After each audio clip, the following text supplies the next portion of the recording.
दुर्गा देवी ने अहाना को दुल्हन बनाया और उसकी शादी छोटू से कराने का फैसला कर लिया था।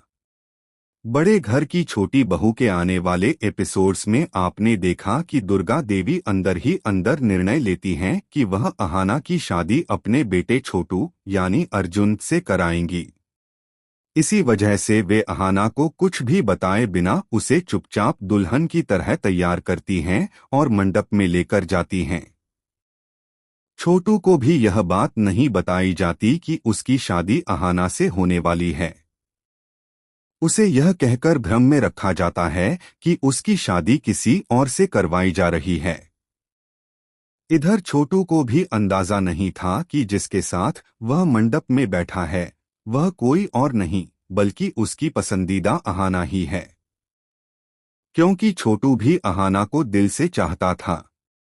दोनों को बिना बताए दुर्गा देवी चुपचाप उनकी शादी करा देती हैं और शादी के बाद दोनों बेहद खुश दिखाई देते हैं। कहानी की शुरुआत उस नाजुक पल से होती है जब दुर्गा देवी अर्जुन को दूल्हे के लिबास में लेकर श्रुतो मामा के घर पहुंचती हैं। घर में चहल पहल थी। श्रुतो मामा ने आवाज देकर कहा, अहाना जरा चंदन ले आ, अर्जुन को टीका लगाना है। अहाना जैसे ही चंदन की कटोरी लेकर बाहर आई और सामने अर्जुन को दूल्हे के रूप में देखा, उसके कदम ठिठक गए। उसे लगा जैसे किसी ने उसका दिल कसकर पकड़ लिया हो। आंखों से आंसू छलक आए, पर उसने खुद को संभाला और भारी आवाज में बोली, आप रुकिए, मैं अभी चंदन लेकर आती हूँ, और वहां से भाग गई। इसके बाद दुर्गा देवी अर्जुन को सीधे शादी के मंडप में ले जाती हैं। वहां एक अजीब सा दृश्य था। मंडप में पहले से ही एक दुल्हन लंबा घूंघट ओढ़े बैठी थी। वह स्नेहा थी। लेकिन दुर्गा देवी अहाना का हाथ पकड़कर उसे जबरदस्ती अर्जुन के पास बिठा देती हैं। अहाना की रूह कांप रही थी। उसका अर्जुन, उसका प्यार किसी और का होने जा रहा था। पंडित मंत्र पढ़ रहे थे, वरमाला उठ चुकी थी।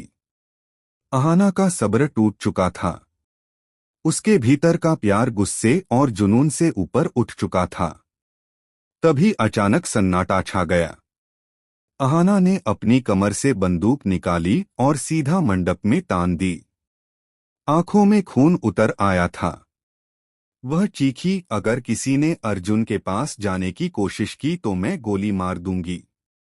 और स्नेहा, खबरदार अगर तुमने यह वरमाला अर्जुन के गले में डाली। अहाना का यह रौद्र रूप देखकर नकली दुल्हन स्नेहा